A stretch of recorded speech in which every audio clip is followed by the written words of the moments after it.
Good morning India, स्वागत है आपका इंडिया डेली पर। मैं हूं आपके साथ पलक सहगल और मैं हूं आपके साथ किरण। हमारे खास बुलेटिन में आप सभी का बहुत बहुत स्वागत है। और इस बुलेटिन में हम आपको दिखाएंगे देश दुनिया की तमाम बड़ी और अहम खबरें, वो भी बिल्कुल अलग अंदाज में। बड़ी और अहम खबरों के साथ हम आपको बताएंगे देश का मूड, आम आदमी के लिए जरूरी बातें। और इसके अलावा गुड मॉर्निंग इंडिया में आपको दिखाएंगे सोच की बात, जहां हम बताएंगे वो खबर जो सबसे ज्यादा चर्चा में है, ट्रेंडिंग है और जो देश में एक बहस का मुद्दा भी बनी हुई है। विस्तार से वो खबर भी आपको बताएंगे। बिल्कुल, और उसी के साथ बात होगी दुनिया की, जहां हम आपको दिखाएंगे दुनिया की तमाम बड़ी खबरें। तो चलिए शुरू करते हैं आपका, हमारा, हम सबका खास बुलेटिन गुड मॉर्निंग इंडिया। तो चलिए सबसे पहले गुड मॉर्निंग इंडिया में आपको 4 बड़ी खबरें बताते हैं जो विस्तार से आपके सामने हम रखने जा रहे हैं।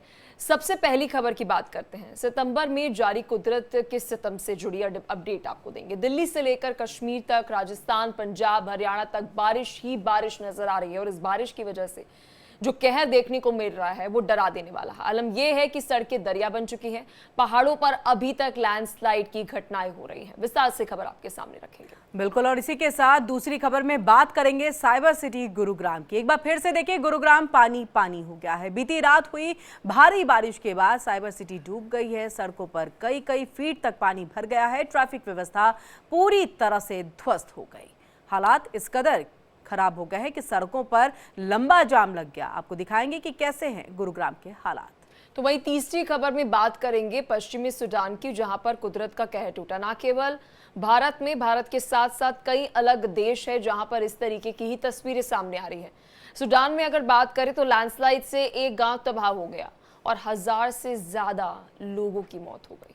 और वहीं चौथी खबर में बात करेंगे मोदी, पुतिन और जिनपिंग की। जी हाँ, एससीओ में 3 देशों के गठजोड़ से ट्रंप की नींद हराम हो गई है। जिस तरह से एससीओ में मोदी पुतिन की केमिस्ट्री देखने को मिली है, इसके बाद ट्रंप के तेवर ढीले पड़ गए हैं।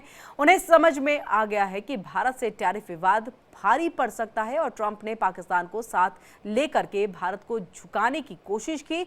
ऐसे में देखिए 50% टैरिफ लगा दिया गया, लेकिन भारत ने साफ कर दिया है कि उसके इरादे क्या है। टैरिफ पर ट्रंप ने अब सफाई दी है। ये खबर भी हम आपको विस्तार से दिखाएंगे। तो चलिए गुड मॉर्निंग इंडिया पर सबसे पहले हम बात करते हैं आज के मूड की। आज मौसम का मूड खराब है। दिल्ली एनसीआर ही नहीं बल्कि पंजाब से लेकर राजस्थान, पूरा पश्चिमी यूपी बारिश के सितम से मुश्किल में पड़ा हुआ है। और ऐसे में देखिए कि अगस्त के बाद सितंबर में भी कुदरत का आसमानी कहर जारी है। दिल्ली से लेकर के कश्मीर तक बारिश का आफतकाल जारी है। और ऐसे में दिल्ली एनसीआर से लेकर के कश्मीर, हिमाचल तक भारी बारिश का दौर थमने का नाम ही नहीं ले रहा। आलम यह है कि शहर दरियों में तब्दील हो चुका है। तो वहीं पश्चिमी यूपी में रेड अलर्ट भी जारी है। दिल्ली में भी बीती रात जमकर के बारिश हुई। पंजाब की बात करते हैं। पंजाब में तो हालात बहुत ज़्यादा खराब हैं। इस कदर बिगड़ चुके हैं कि लोग वहां पर अपने घरों को नहीं छोड़ रहे। वो कह रहे हैं कि हमारा तो पूरा घर यहाँ पर है, पूरा व्यवसाय यहाँ पर है, हम अपने पशुओं को यहाँ पर कैसे छोड़ दे जिन्हें वो पाल रहे हैं। गांव की अगर हम बात करें, अलग अलग पिंड जिसे हम कहते हैं पंजाब में। अब पंजाब में अब तक 29 लोगों की बाढ़ बारिश से मौत हो चुकी। आधे पंजाब में नदियां कहर बरपा रही हैं। पंजाब के 9 जिले बाढ़ की चपेट में हैं। इनमें अगर हम बात करें, फाजिल्का, फिरोजपुर, कपूरथला, पठानकोट, तरनतारन, होशियारपुर, मोगा, गुरदासपुर और बरनाला शामिल हैं। ये सभी अगर आप देखेंगे जिले, या तो ये सरहद से पास में हम कहें कि वो गांव है, या फिर जम्मू के पास में ये सभी गांव हैं। बिल्कुल, और ऐसे में देखिए ज्वालंधर के लिए भी बाढ़ का जो अलर्ट है वो जारी कर दिया गया है। सरकारी आंकड़ों के अनुसार अब तक 1312 गांव बाढ़ से प्रभावित हो चुके हैं। सोमवार की अगर हम बात करें पलक, तो देखिए केंद्रीय गृह मंत्री अमित शाह ने पंजाब के राज्यपाल गुलाब चंद कटारिया और मुख्यमंत्री भगवंत मान से जो है बातचीत की थी। शाह ने आश्वासन दिया कि बाढ़ से निपटने के लिए जो केंद्र की तरफ से जो भी संभव मदद आपको चाहिए, वो हर संभव मदद जो है वो की जाएगी। बिल्कुल, एक तस्वीर इस वक्त हमारी स्क्रीन पर है और वो दर्शकों को दिखाना बेहद ज़्यादा ज़रूरी है। एक बार फिर से वो तस्वीर दिखाते हैं, जहाँ पर आप देखेंगे एक मकान आपको नज़र आएगा और उस मकान में घर वाले तो लाजमी सी बात है वहाँ नहीं होंगे, आसपास बाढ़ है।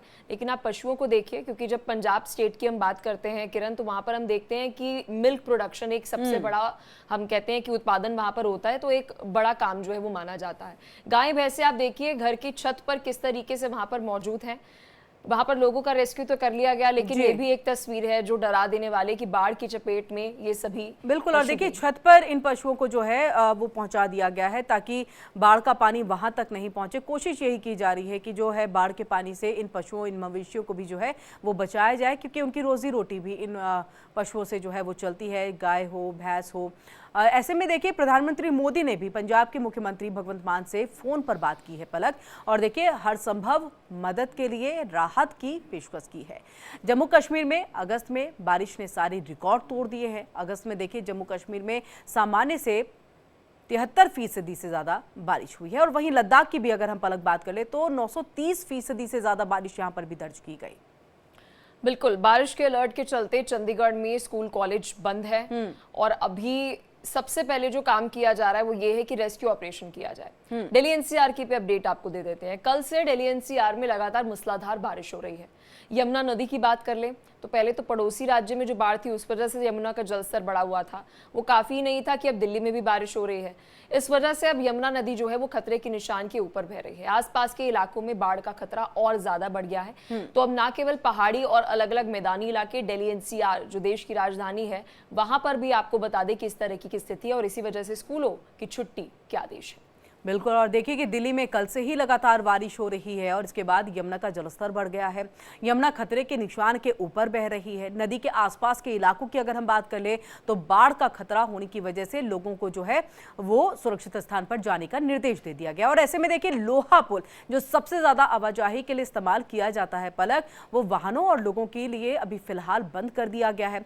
हालात ये है कि दिल्ली में बारिश के अलर्ट के बाद स्कूलों की भी छुट्टी के आदेश जो है वो जारी कर दिए गए। और देखिए ज्यादा जानकारी के लिए हमारे साथ हमारे संवाददाता जो है वो ग्राउंड से जुड़ चुके हैं। दृष्टि गुप्ता हमारे साथ दिल्ली से जुड़ चुकी हैं, और वहीं रमन हमारे साथ जम्मू से जुड़ चुके हैं। सबसे पहले दृष्टि आप ही का रुख करेंगे, क्योंकि हथनीकुंड बैराज से हम लगातार देख रहे हैं कि किस तरह से लाखों क्यूसेक पानी जो है वो छोड़ा जा रहा है। ऊपर से बारिश जो है वो आफत है।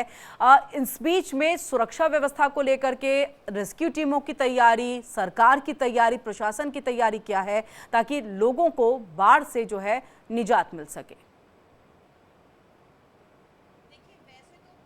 भारत में ही बारिश का कहर और बाढ़ का कहर है, लेकिन इस समय अगर दिल्ली की बात करें, चूंकि हम दिल्ली में हैं, तो लोहे वाला पुल जो है उसको बंद कर दिया गया एहतियात के तौर पे, क्योंकि जो यमुना है वो आप देख सकते हैं कि खतरे के निशान से ऊपर बह रही है। आज सुबह की ही हम आपको बात करें तो हथनीकुंड बैराज से 2,77,021 क्यूसेक पानी छोड़ा गया है। वजीराबाद बैराज से तकरीबन 6,72,060 क्यूसेक पानी छोड़ा गया है। ओखला बैराज से 6,19,068 क्यूसेक पानी छोड़ा गया है। तो लगातार इतना पानी जो छोड़ा जा रहा है, उससे जो देखिए दिल्ली के मैदानी इलाके हैं वो काफ़ी ज़्यादा क्या कहते हैं उनमें पानी भर गया है।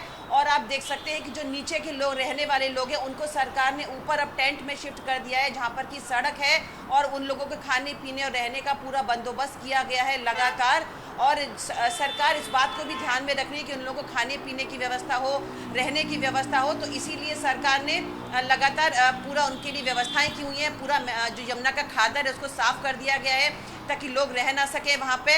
और यमुना का जो जलस्तर है वो इतना ज़्यादा खतरे के लेवल से ऊपर बह रहा है कि आप देख सकते हैं कि कहीं दिल्ली में बाढ़ ना, इसका पूरा खतरा है। क्योंकि देखिए जहाँ पर ऊपर पहाड़ों से जो पानी आता है वो सीधे दिल्ली में आता है, और जैसे कि पंजाब में सुखना के चारों गेट खोल दिए गए हैं, वैसे ही जो वहाँ से पानी भी रिलीज हो रहा है वो दिल्ली भी आ रहा है। तो दिल्ली में भी लगातार बाढ़ आने की पूरी संभावना है।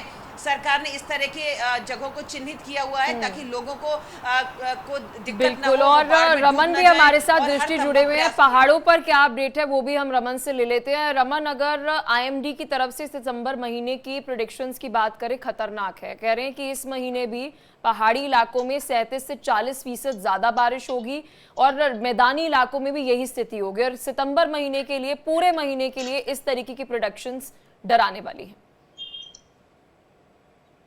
जी हाँ, बिल्कुल। देखिए जिस तरीके से अगस्त के महीने में कोहराम जो है वो देखने को मिला, लगातार जिस तरीके से बाढ़ और बारिश का कहर जम्मू कश्मीर, हिमाचल प्रदेश और उत्तराखंड के इलाकों में जो पहाड़ी राज्य है वहां पर देखने को मिला, और अब सितंबर में भी तस्वीर कुछ बदलती हुई नजर नहीं आ रही है, क्योंकि मेट डिपार्टमेंट का जो प्रेडिक्शन है वो कहीं ना कहीं लोगों को डरा रहा है। और हम देखें तो जम्मू में हालांकि 36 घंटे, पिछले 36 घंटे जो है वो बारिश थमी थी, लेकिन कल रात 3 बजकर, हम ये कह सकते हैं अर्ली सुबह 3:35 से जो है वो दोबारा से बारिश शुरू हुई है, और ये बारिश अभी भी लगातार जो है वो जारी है। और मौसम विभाग ने पहले ही कहा था कि 29 तारीख से लेकर 2 सितंबर तक जो है वो कमावेश झमाझम बारिश का दौर जो है वो देखने को मिलेगा। अब 2 तारीख के बाद जो है वो फिर से 4 दिन का अलर्ट जो है वो नजर आ रहा है। हालांकि बीच में 2 दिन का गैप जो है वो जरूर मेट डिपार्टमेंट की तरफ से बताया गया है। इसीलिए एहतियातन हमने देखा कि पिछले सप्ताह पूरे स्कूल और कॉलेजेस जो हैं वो बंद रहे हैं और आज भी जो है वो स्कूल और कॉलेजेस को बंद रखा गया, यानी कि दूसरे सप्ताह का दूसरा दिन जो है आज भी कल एक मीटिंग थी रमन, गृह मंत्री अमित शाह की हाई लेवल मीटिंग थी और लगातार आप इस मीटिंग से जुड़ी अपडेट पहुंचा रहे थे। उस मीटिंग का क्रक्स क्या निकला, मतलब क्या फैसले उस मीटिंग में लिए गए हैं, आपके सोर्सेज से क्या जानकारी मिल रही है? देखिए, हमारे सोर्सेज से जो जानकारी निकलकर सामने आ रही है उसके मुताबिक बाकायदा लेफ्टिनेंट गवर्नर मनोज सिन्हा और उमर अब्दुल्ला ने पूरी जानकारी जो है जम्मू कश्मीर यूनियन टेरिटरी में क्या क्या नुकसान हुआ है, किस तरीके से यहाँ पर बाढ़ और बारिश ने कहर ढाया है, उसका पूरा प्रेजेंटेशन जो है वो खुद गृह मंत्री के समक्ष रखा है। और गृह मंत्री ने सारी चीजों का आकलन जो है वो खुद किया। वो ग्राउंड पर भी गए, ग्राउंड जीरो पर भी गए, जहां जहां पर नुकसान हुआ था वहां पर उन्होंने मुआयना किया, दौरा किया। हालांकि उन्होंने हवाई सर्वेक्षण भी करना था, लेकिन खराब मौसम के चलते उनका हवाई सर्वेक्षण जो है वो तो नहीं हो पाया, लेकिन ग्राउंड पर जाकर उन्होंने जो है वो देखा। तवी नदी के किनारे किस तरीके से तटबंध टूट चुके हैं उसका जायजा लिया। उसके बाद तवी नदी ने कहर बरपाते हुए किस तरीके से रिहायशी इलाकों में जो है वो प्रवेश किया था और वहां क्या कुछ नुकसान हुआ है। मंगूचक में जाकर उन्होंने लोगों से मुलाकात की, उनको आश्वासन दिया कि हर एक मुमकिन मदद जो है वो की जाएगी। साथ ही साथ में उन्होंने प्रशासन को जो है बिल्कुल रमन, हम वो तस्वीर भी जो है अपने दर्शकों को दिखा रहे हैं कि किस तरह से सेना के जवान जो है वहां लोगों से बातचीत भी कर रहे हैं, उन्हें कुछ चीजें देते हुए भी दिखाई दे रहे हैं और संभवतः वो रोजमर्रा की जरूरत की चीज होगी, उसके बाद अपनी ही निगरानी में उन्हें सुरक्षित स्थानों पर ले जा रहे हैं। दृष्टि हम आपका रुख करते हुए इस बात को, क्योंकि दिल्ली एनसीआर के स्कूलों को भी कल से जो जानकारी मिल रही है कि बंद कर दिया गया है क्योंकि ऐसा फ्लड की चेतावनी सामने आ गई थी, तो तकरीबन और एहतियातन क्या कदम जो है उठाए गए खासतौर से स्कूलों को लेकर के, बच्चों को लेकर के? देखिए बिल्कुल, क्योंकि जिस तरह यमुना अपने उफान पे चल रही है इस समय, तो ऐसे में लगातार जो स्कूल के बच्चे हैं उनको खतरा हो सकता है, क्योंकि बसें निकलती हैं बच्चों की। इसीलिए फिलहाल स्कूल बंद कर दिए गए हैं। 3 दिन का देखिए एक अलर्ट है, ऑरेंज अलर्ट भी दिल्ली में है। कल रात भी लगातार छिटपुट बारिश होती रही, काफ़ी हद जगह पर पानी भर गया है, जल भराव है। यमुना तो अपने उफान पर है ही। इसको देखते हुए फिलहाल सरकार ने एडवाइजरी भी जारी की है, ट्रैफिक एडवाइजरी भी जारी की है कि उस एरिया के जितने भी यातायात हैं उनको भी बंद कर दिया गया। कुछ टाइम पहले लोहे के पुल के ऊपर जो एक रेल जाती थी उसको भी कुछ समय के लिए बंद किया गया था, लेकिन अभी फिलहाल खोल दिया गया है। तो देखिए जिस तरीके से जैसे भी बच्चों को नुकसान ना हो या लोगों के लिए ट्रैफिक एडवाइजरी जारी की है या लोहे का पुल बंद किया गया एहतियातन, तो सरकार अभी फिलहाल सब वो कदम उठा रही है। लेकिन चूंकि अभी ज़्यादा दिक्कतें पेश नहीं आ रही हैं, इसीलिए सरकार ने अभी फिलहाल इतनी जल्दबाजी नहीं की है। लेकिन समय और स्थिति को देखते हुए सरकार लगातार समय समय पर ये काम कर रही है। जी रमन, अगर अभी हम जम्मू और कश्मीर की बात करें तो जम्मू की अलग अलग जगहों पर क्या कुछ फोरकास्ट जो है वो दिया गया है, प्रशासन की तरफ से क्या कुछ अलर्ट है, कश्मीर को लेकर क्या कुछ अपडेट है? क्योंकि इस बार की बारिश में हमने देखा नुकसान तो वैसे दोनों ही डिवीजन में हुआ, लेकिन जम्मू में बहुत ज़्यादा नुकसान हुआ है वो सबसे ज्यादा जम्मू डिवीजन में हुआ है। चाहे वो चशोती जो किश्तवाड़ में क्लाउड बर्स्ट हुआ उसमें 70 लोगों की जान चली गई और 40 के लोग करीब अभी भी वहां पर जो है वो लापता हैं। इसके साथ साथ में माता वैष्णो देवी के ट्रैक पर जो हादसा हुआ, जिस तरीके से लैंडस्लाइड की चपेट में श्रद्धालु आए, 34 लोगों की जान वहां चली गई। 7 लोगों की जान जो है वो रियासी लैंडस्लाइड में गई। उसी तरीके से रामबन में क्लाउड बर्स्ट हुआ, 4 लोगों की जान वहां गई। कठुआ में क्लाउड बर्स्ट हुआ, वहां पर कई लोगों गई। तो कुल मिलाकर 122 लोगों की जान जो है वो अभी तक जम्मू खित्ते के अंदर या जम्मू कश्मीर के अंदर हमें कह सकते हैं कि गई है।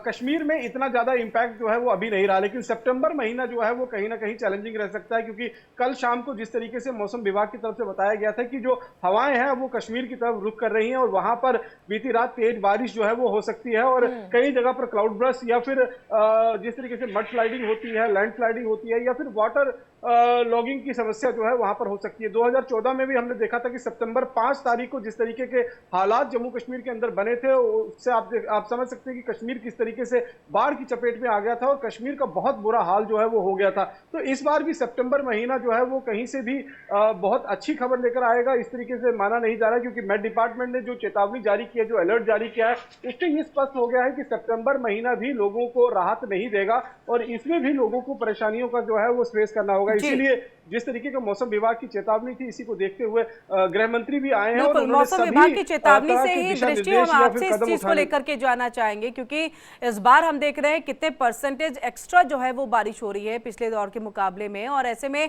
हम चाहे लद्दाख को ले ले, जम्मू कश्मीर को ले ले, या फिर हम दिल्ली की ही बात क्यों ना कर ले, लगातार झमाझम बारिश का दौर जारी है। मौसम विभाग की तरफ से दिल्ली को लेकर के अलर्ट क्या जारी किया गया है, कितने दिन के लिए जारी किया गया है, और ये लगातार क्योंकि सितंबर में भी राहत नहीं है, इसके पीछे की वजह मौसम विभाग क्या बता रहे हैं?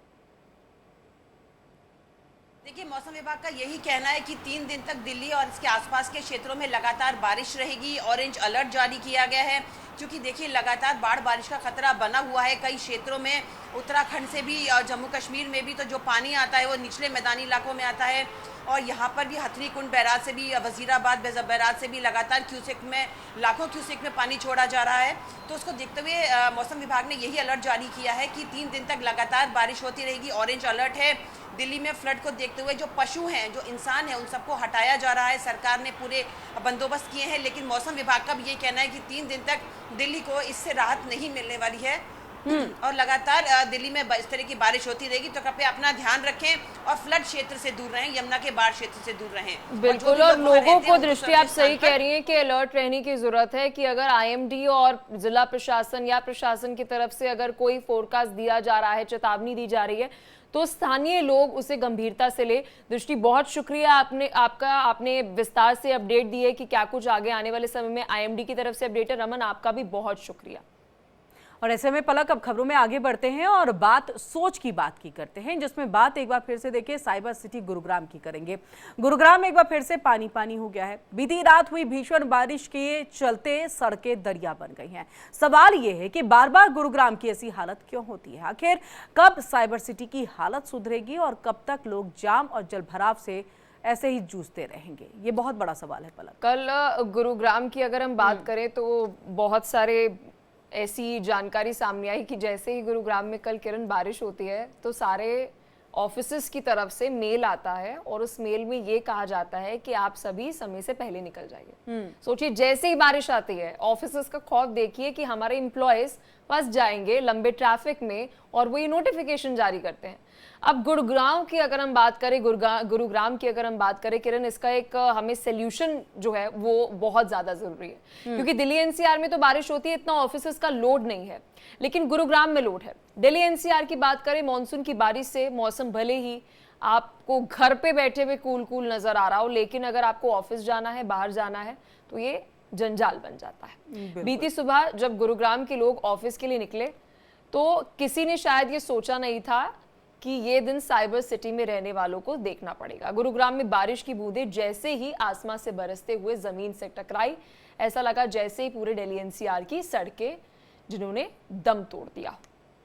और बिल्कुल ऐसे में देखिए कि गुरुग्राम शहर की सड़कों पर तो ऐसा जाम लगा कि लोग घंटों तक ट्रैफिक में फंसे रहे, अपनी गाड़ियों में ही फंसे रहे। वो बारिश की वजह से देखिए ऐसा ट्रैफिक जाम लगा जिसकी वजह से लोगों को सड़कों के बीचों बीच अपनी गाड़ियों में ही घंटों कैद रहना पड़ा है।